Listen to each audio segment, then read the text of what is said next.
Lecture du 11 avril. Signe de croix.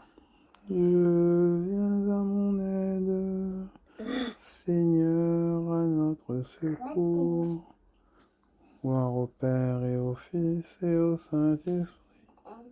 Ô Dieu qui est, qui était, qui vient, pour les siècles des siècles. Amen.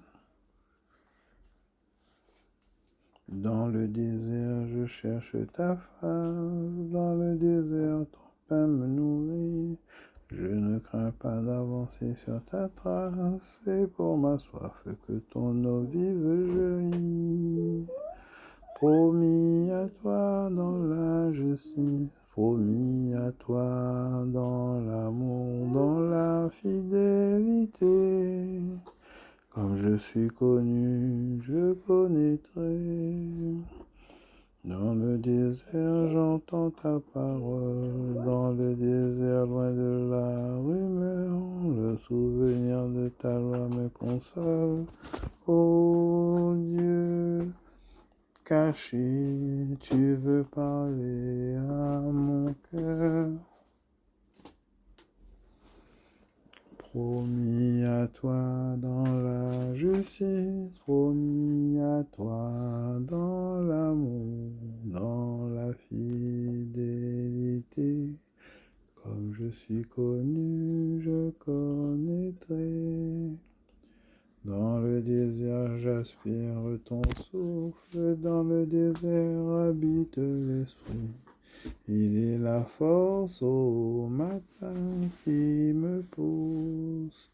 Il est le feu qui me précède la nuit. Promis à toi dans la justice, promis à toi dans l'amour, dans la fidélité. Comme je suis connu, je connaîtrai. Heureux qui souffre pour le nom du Christ, l'Esprit de Dieu repose sur lui. Accuse, Seigneur, ceux qui m'accusent, attaque ceux qui m'attaquent. Prends une armure, un bouclier, lève-toi pour me défendre. Parle et dis-moi, je suis ton salut, pour moi le Seigneur sera ma joie. Et son salut, mon allégresse. De tout mon être, je dirai, qui est comme toi, Seigneur, pour arracher un pauvre plus fort que lui, un pauvre malheureux à qui le dépouille.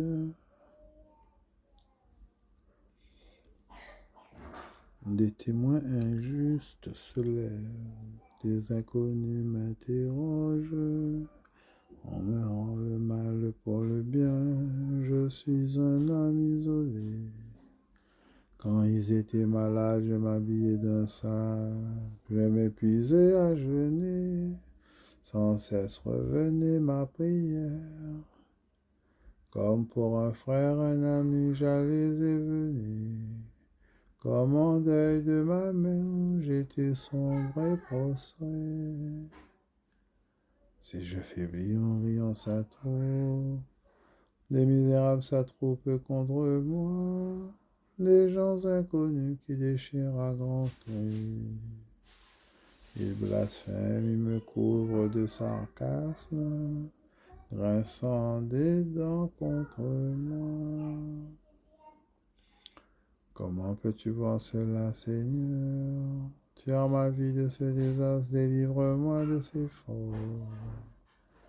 Je te rendrai grâce dans la grande assemblée. Avec un peuple nombreux, je te louerai. Qu'il n'y ait plus à rire de moi ceux qui me haïssent injustement et ceux qui me détestent sans raison, qui cessent leur clin d'œil. Tu as vu, Seigneur, sors de ton silence. Seigneur, ne sois pas loin de moi. Réveille-toi, lève-toi. Seigneur mon Dieu, pour défendre et juger ma cause. À ceux qui voulaient pour moi la justice, rire et cri de joie. Ils diront sans fin, le Seigneur triomphe, lui qui veut le bien de son serviteur. Moi je redirai ta justice et chaque jour ta louange. Gloire au Père et au Fils et au Saint-Esprit, pour les siècles des siècles. Amen. Heureux qui souffre pour le nom du Christ, l'Esprit de Dieu repose sur lui. Revenons au Seigneur notre Dieu, car il est tendre et miséricordieux. De l'Épître aux Hébreux. Si l'on atteignait la perfection par le moyen du sacerdoce lévitique, sur lequel repose la législation du peuple, pourquoi faudrait-il que se lève un autre prêtre de l'ordre de Melchisédek, et qui ne soit pas appelé prêtre de l'ordre d'Aaron? Or, s'il y a changement de sacerdoce, il y a nécessairement aussi changement de loi. Celui dont il s'agit ici appartient à une autre tribu, dont aucun membre n'a jamais été au service de l'autel. En effet, il est clair que notre Seigneur a surgi de la tribu de Juda, pour laquelle Moïse ne dit rien quand il parle des prêtres.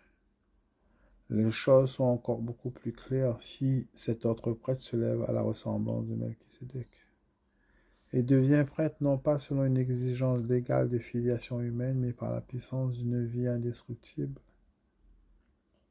Car voici le témoignage de l'Écriture. Toi, tu es prêtre de l'ordre de Melchisédek pour l'éternité. On a là d'une part l'abrogation du commandement précédent, à cause de sa faiblesse et de son inutilité, puisque la loi n'a rien mené à la perfection. Et d'autre part, l'introduction d'une espérance meilleure qui nous fait approcher de Dieu. Cela ne s'est pas fait sans qu'il y ait eu prestation de serment. En effet, tandis que les autres devenaient prêtres sans aucun serment, celui-là a fait l'objet d'un serment de la part de celui qui lui a dit « Le Seigneur l'a juré dans un serment irrévocable, toi tu es prêtre pour l'éternité. » Pour cette raison, Jésus est devenu le garant d'une alliance meilleure. Jusque-là, un grand nombre de prêtres se sont succédés parce que la mort les empêchait de rester en fonction. Jésus, lui, parce qu'il demeure pour l'éternité, possède un sacerdoce qui ne passe pas. C'est pourquoi il est capable de sauver d'une manière définitive ceux qui par lui s'avancent vers Dieu, car il est toujours vivant pour intercéder en leur faveur. C'est bien le grand prêtre qu'il nous fallait, saint, innocent, immaculé, séparé maintenant des pécheurs. Il est désormais plus haut que les cieux. Il n'a pas besoin, comme les autres grands prêtres, d'offrir chaque jour des sacrifices. D'abord pour ses péchés personnels, puis pour ceux du peuple. Cela, il a fait une fois pour toutes en s'offrant lui-même. La loi de Moïse établit comme grand prêtre des hommes remplis de faiblesse. Mais la parole des serments divins qui vient après la loi établit comme grand prêtre le Fils, conduit pour l'éternité à sa perfection.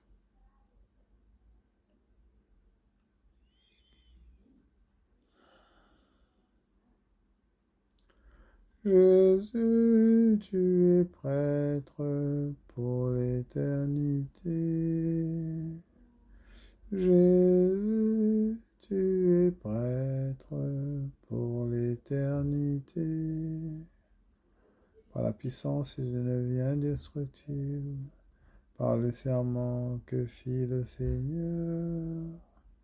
Jésus, tu es prêtre pour l'éternité. Par son inlassable intercession, par l'offrande que tu fis de toi-même, Jésus, tu es prêtre pour l'éternité.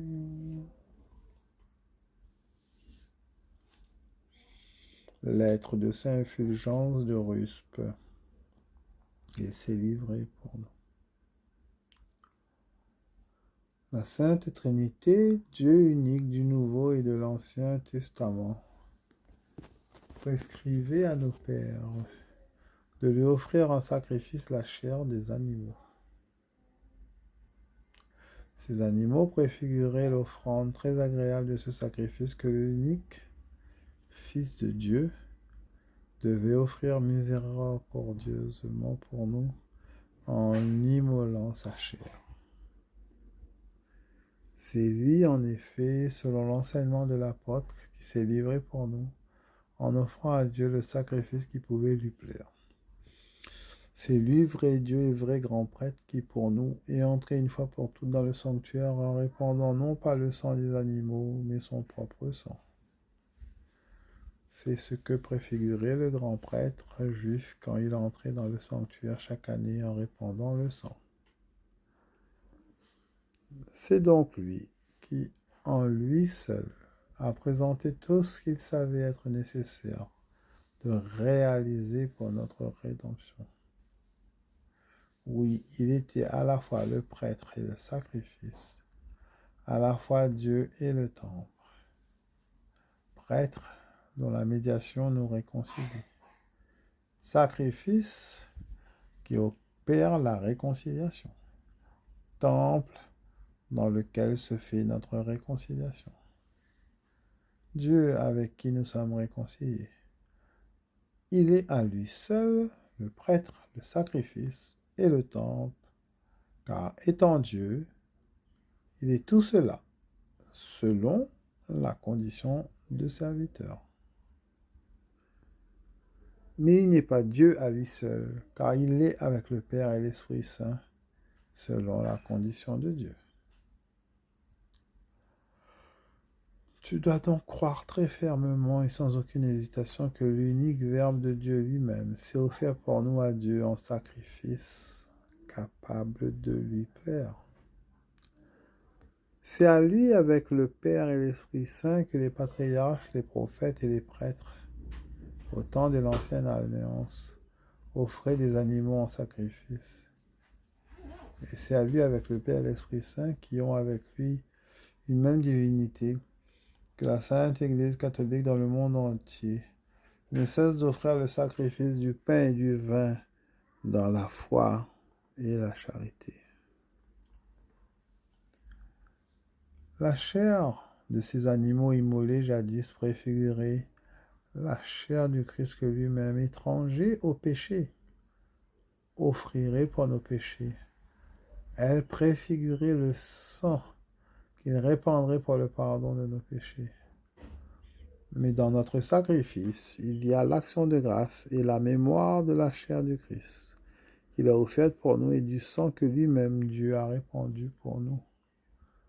Saint Paul, dans les Actes des Apôtres, dit à ce sujet: Veillez sur vous-même et sur tout le troupeau, où l'Esprit Saint vous a placé comme responsable pour être les pasteurs de l'Église de Dieu qu'il a acquise par son sang.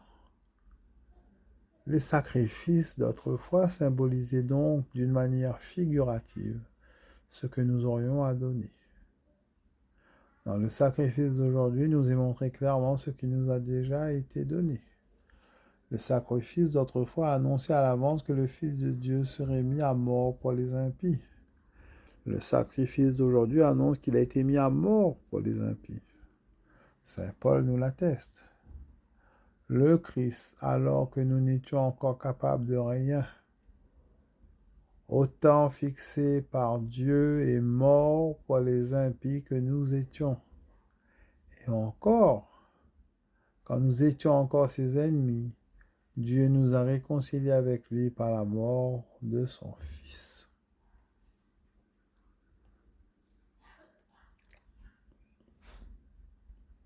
Jésus, tu es grand prêtre des biens à venir. Jésus, tu es grand prêtre des biens à venir. Entrez une fois pour toutes dans le sanctuaire, tu nous libères pour toujours. Jésus, tu es grand prêtre des biens à venir. Comme une victime sans tache, tu t'es offert toi-même à Dieu. Jésus, tu es grand prêtre des biens à venir. Pardonne, Seigneur, les torts de ton peuple, puisque notre faiblesse nous a rendus captifs du péché, que ta tendresse nous en délivre. Signe de croix, que Dieu Tout-Puissant nous fasse miséricorde, qu'il nous pardonne nos péchés, nous conduise à la vie éternelle. Amen. Bonne journée avec la parole de Dieu et le respect du commandement du Seigneur. Aimez-vous les uns les autres comme je vous ai aimé.